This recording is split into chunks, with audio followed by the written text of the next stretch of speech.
தமிழ்நாட்டின் கலை கலாச்சாரம் சார்ந்த பழம்பெரும் கலைகளின் அரும்பெரும் கலையாக தெருக்கூத்துவை நாம் கூறுகிறோம்.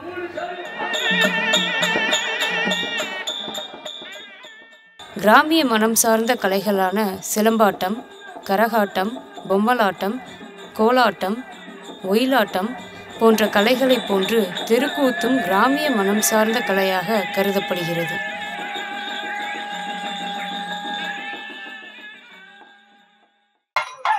தகடூர் என்று அழைக்கப்படும் தர்மபுரியில் உள்ள ஆலமரத்துப்பட்டியில் 200 வருட பழமை வாய்ந்த கோயிலை புதுப்பித்து கும்பாபிஷேகம் நடத்தி ஒரு மண்டலம் திருவிழாவை சிறப்பாக நடத்தி இன்று கடைசி நாளாக கன்னியம்மன் பிறப்பு என்ற தலைப்பில் தெருக்கூத்து நாடகம் நடைபெறுகிறது.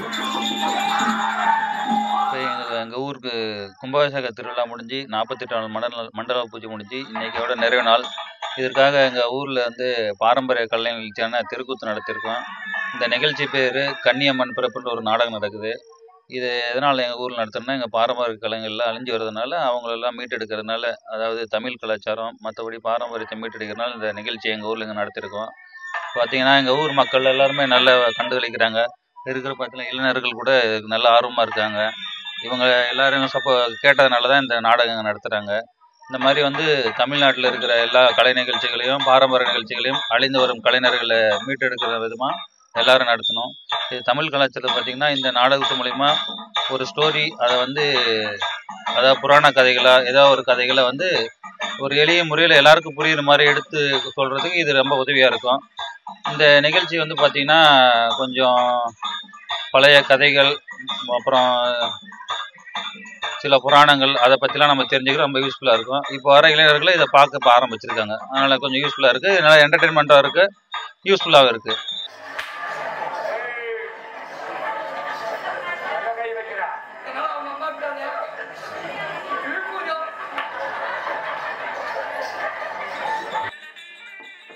அரங்கத்தில் நடத்தப்பட்ட கூத்து என்கின்ற நாடகம் பொதுமக்களுக்காக தெருக்களில் நடத்தப்பட்ட போது தெருக்கூத்து என்று பெயரானது.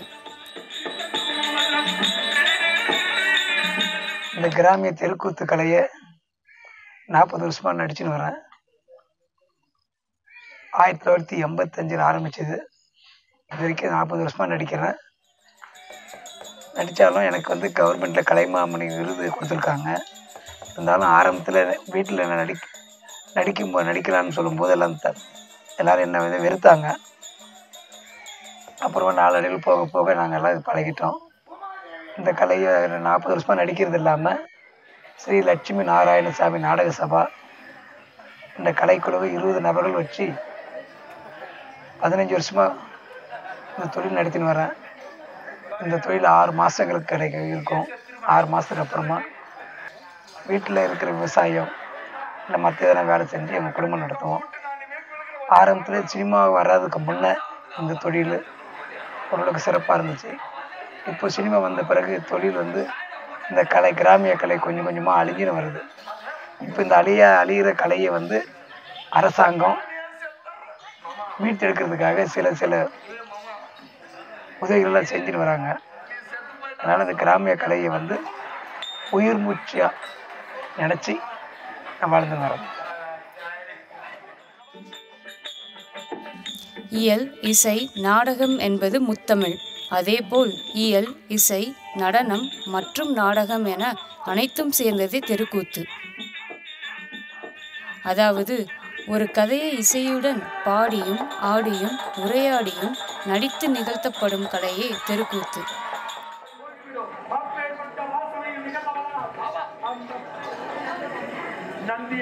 தெருக்கூத்து கலையில் 25 வருடமாக நடித்து கொண்டு வருகிறேன். ஒரு 10 வருடமாக ஸ்ரீ லட்சுமி நாராயண நாடக சபா கம்பெனியில் மேனேஜராக பணிபுரிந்து வருகிறேன். சில ராஜ வேஷங்கள், துரியோதனன், சூரவேஷம், சில அதார்த்தியமான வேடங்கள்லாம், சூரத்தனமான வேஷங்கள்லாம் நடித்து சிறப்பான முறையில் முடிந்த அளவுக்கு சிறப்பான முறையில் நடித்து வருகிறேன்.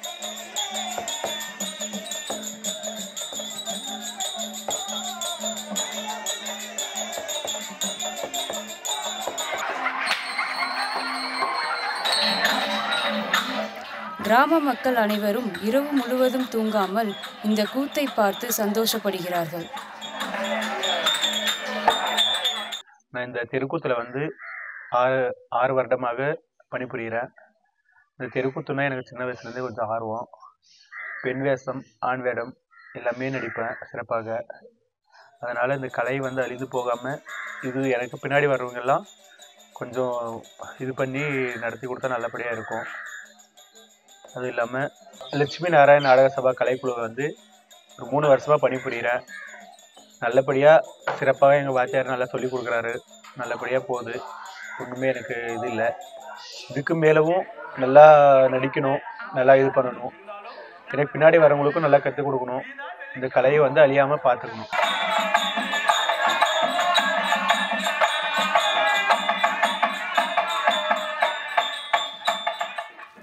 தெருக்கூத்தில் பெண்கள் யாரும் வேடம் அணிய மாட்டார்கள். ஆண்களே பெண் வேடம் அணிந்து கொண்டு நாடகத்தில் நடிப்பார்கள்.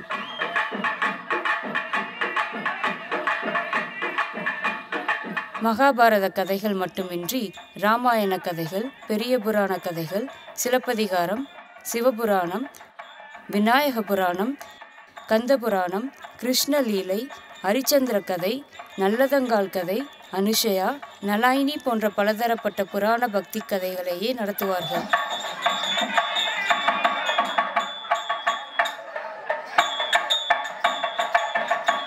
தெருக்கூத்தில் அதிகமாக நிகழ்த்தப்படும் கதை மகாபாரதம்.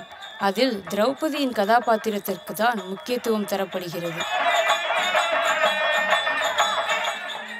அம்மன் திருவிழாக்களில் இராமாயணம் பற்றிய தெருக்கூத்து நாடகங்கள் நடைபெறும். சில நாடகங்களில் உள்ளூர் தெய்வங்களையும் கொண்டு நாடகங்கள் நடத்தப்படுகிறது. எங்கள் தாத்தா தான் எனக்கு குரு. எங்கள் தாத்தா மூலியமாக தான் நான் நாடகத்துக்கு இந்த கலைக்கு வந்தேன். இந்த கலையில் வந்து எந்த குறையும் கிடையாது. 6 மாதமாக நாங்கள் நாடகம் ஆடுவோம். 6 மாதம் பிறகு வீட்டில் இருக்கக்கூடிய வேலையை செய்வோம். அது மட்டும் இல்லாமல் எனக்கு அரசாங்கத்தில் விருது கொடுத்திருக்கிறார். அதாவது வந்து அரசு விருது கொடுத்திருக்க போது கலை வளர்மணி விருது பெற்றிருக்கிறேன். நான் குறைந்தது ஒரு 20 வருஷமாக நாடகம் நடிக்கிறேன்.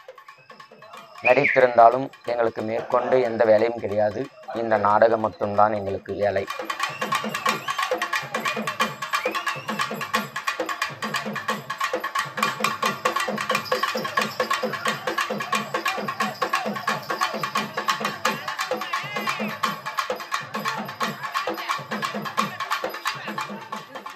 நடத்தப்படுகிறது. கூத்து ஆரம்பிக்கும் முன் முதன்முழு கடவுளான விநாயகரையும் கலைகளின் ஆதாரமான சரஸ்வதி தேவியையும் தங்களுக்கு கலை கற்றுக் கொடுத்த குருவையும் மனதார வேண்டி வணங்கிய பின்னே கூத்தினை தொடங்குவார்கள். கூத்து பெரும்பாலும் ஊர்களில் உள்ள கோயில்களின் முன்தான் நடத்தப்படும்.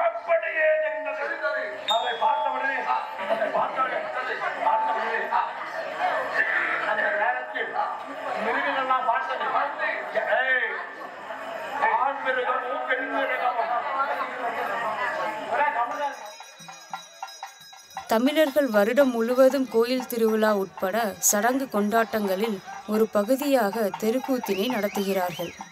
திருவிழாவின் நடுப்பகுதியில் தெருக்கூத்து நாடகம் தொடங்கி இறுதி நாள் காலை வரை நடத்தப்படுகிறது.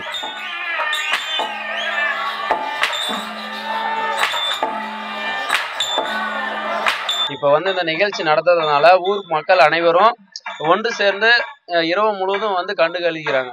அது மட்டும் இல்லாத பழைய எப்படி சொல்றது, பாரம்பரியமான கலைகள் வந்து அழிஞ்சு கொண்டே வருகிறது.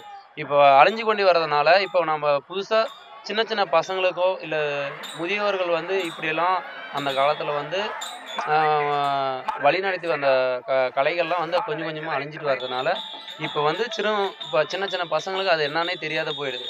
அதனால் இப்போ முழுமையாக கொண்டு வரதுக்கோசரம் இப்போ 48வது நாள், இப்போ ஊர் கும்பாபிஷேகம் முடிஞ்சு 48வது நாள் முடிஞ்ச பின்பு இந்த முடிந்த இரவு வந்து நிகழ்ச்சி வந்து கண்டுகளிக்குமாறு எல்லாரும் நம்ம இளைஞர்கள் வந்து கேட்டதுனால பெரியவர்களெல்லாம் முடிவு பண்ணி போடுவாங்க.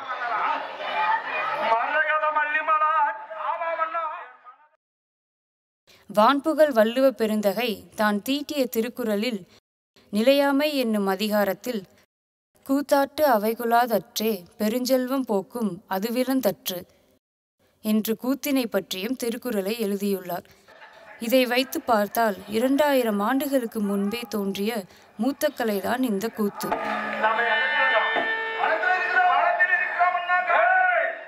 தெருக்கூத்து பல்வேறு கருப்பொருள்களை இசைக்கிறது. இது பொழுதுபோக்கிற்காக மட்டும் இல்லாமல் தமிழரின் வரலாற்றினையும் அவர்களின் கலாச்சாரத்தினையும் பிரதிபலிக்கிறது.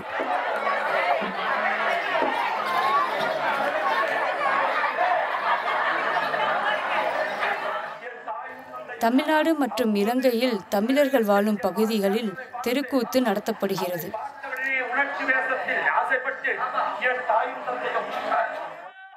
தமிழ் காப்பியத்தில் முக்கிய காவியமான சிலப்பதிகாரத்தை தெருக்கூத்தின் முதற் வடிவம் என்று எழுத்தாளர் மு. சண்முகம் பிள்ளை கூறுகிறார்.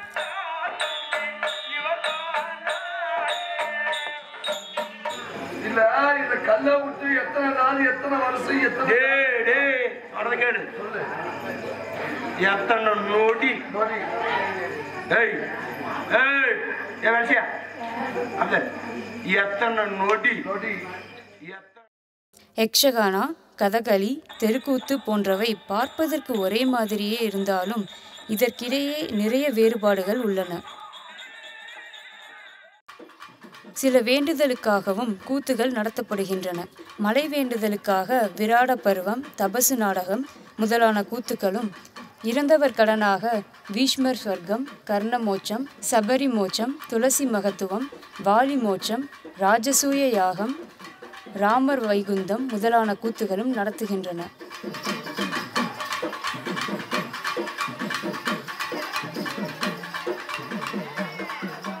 ஒரு காலத்தில் தமிழகம் முழுவதும் பரவலாக நடத்தப்பட்ட கூத்து இன்று பெரும்பாலும் வட தமிழகத்தில் மட்டும் நடத்தப்படுகிறது.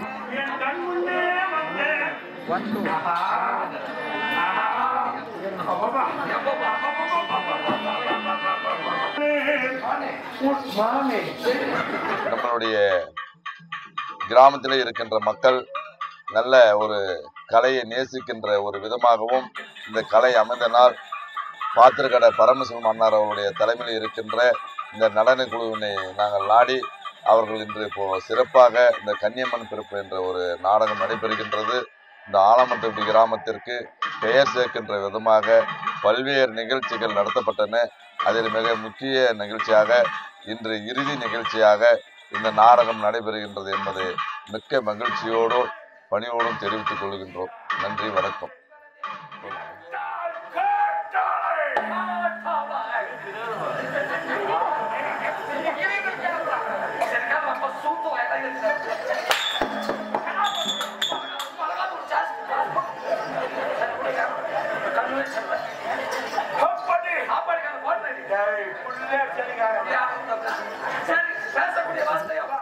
சினிமாவுக்கு மூலதனமே இந்த கூத்து என்றால் அது மிகையாகாது.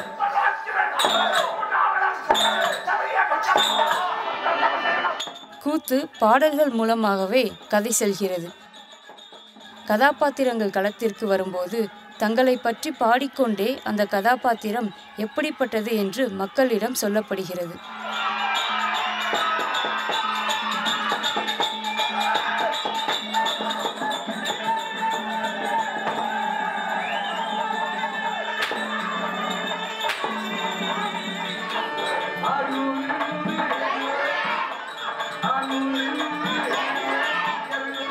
நாடகம் 13 ஆண்டுகளாக நாடகத்தை நடிச்சுன்னு வரேன். ஸ்ரீ லட்சுமி நாராயண நாடக சபா கம்பெனிக்கு இது ஒரு 2வது வருஷமாக நடிச்சுன்னு வரேன். நாடகத்தில் சொல்லணும்னா எங்கள் வாதியார் சொன்ன மாதிரி இந்த கிராமிய கலைக்குழுவுக்கு ஒரு மரியாதை என்பது கிடையாது. இதை பார்க்குறவங்கெல்லாம் ஒரு சீப்பாக தான் பார்க்குவாங்க. நல்லதும் பார்க்குறவங்க இருக்கிறாங்க. இந்த கலைக்கு ஒரு மரியாதை கொடுக்கணும். இதுதான் என் தொழில். இதுதான் நான் கற்றுன்னு வந்தேன். 10th வரையும் படிச்சிருக்கிறேன். அதுக்கப்புறம் படிக்கலை. இதுதான் என் தொழில். இதுதான் நான் நடத்தின்னு வரேன். ஒரு கம்பெனி தான் இருக்கிறேன். நான் நகைச்சுவை நடிகன் பப்பன் வேடம் நடித்து பலாயிரம் ஜனங்களை சிரிக்க வைத்து வருகிறேன். மென்மேலும் சிரிக்க வைப்பேன்.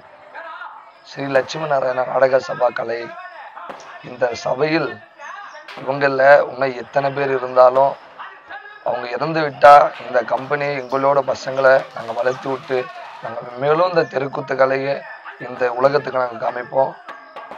அவங்க இல்லைன்னா கூட நாங்கள் சிறு வயதில் கூட கம்பெனி கட்டி எங்களால் நடத்துறதுக்கு திறமை இருக்கிறது. முடியும் பண்ணுவாங்க. அவங்க இல்லைன்னா எங்களால் முடியும். இந்த கலையை அழிய விட மாட்டாங்க. இது தமிழோட இது கலை அழியாது.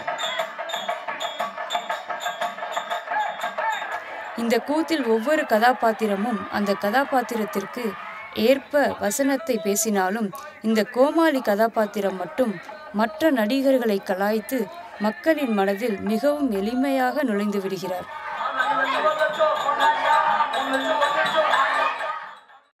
நான் கிராமிய தெற்கூத்து கலையில் நான் நடித்து வருகிறேன். ஒரு 35 ஆண்டு காலமாக இதே தொழிலாக வைத்து சிறப்பாக நடிப்பேன். ஆல்ரவுண்டர், அனைத்து வேடங்களும் நடிக்கக்கூடிய ஆற்றல் படைத்தவர். துரியோதனன், துச்சோதனன், கம்சன், கீச்சகன் என்னும் சூர வேடங்கள் எல்லாம் மிக சிறப்பாக நடிக்கக்கூடிய ஒரு நடிகர். நான் 35 ஆண்டு காலமாக நடித்து கொண்டு வருகிறேன். 6 மாத காலம் இந்த தெற்கூத்து கலை மகாபாரதம் நடிக்கிறோம். அதற்கு பின்பு அங்கங்கே ஊர்களில் சென்று வாலிப பிள்ளைகளை சேர்த்து நான் ஆசிரியராக இருந்து பல மாணாக்கர்களை கற்றுக் கொடுத்து ஆளாக்கியிருக்கிறேன். என் தொழிலே இதுதான். மிக சிறப்பாக நடிக்கக்கூடியவர்.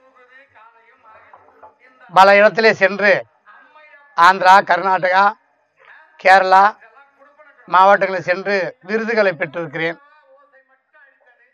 இப்படி என் இதே தொழிலாக நான் இது செய்து வருகிறேன். என் குழு இப்போது இருக்கக்கூடிய ஸ்ரீ நாராயண சுவாமி நாடக சபா. அனைத்து குழுவில் இருக்கக்கூடிய 23 பேர்கள் அனைவரும் மிக சிறப்பாக நடிக்கக்கூடியவர்கள்.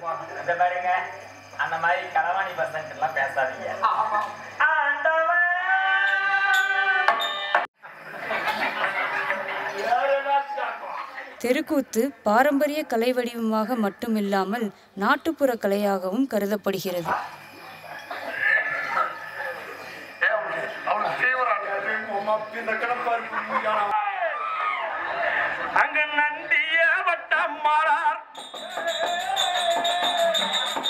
கூத்து 19ஆவது நூற்றாண்டில் சில நிகழ்ச்சிகளால் மிகப்பெரிய சரிவினை சந்தித்து பின் 20ஆம் நூற்றாண்டில் தெருக்கூத்துக்கென்று ஒரு சங்கம் தொடங்கி இன்று தமிழரின் முதலாட்டமாக தெருக்கூத்தினை கூறுகிறோம்.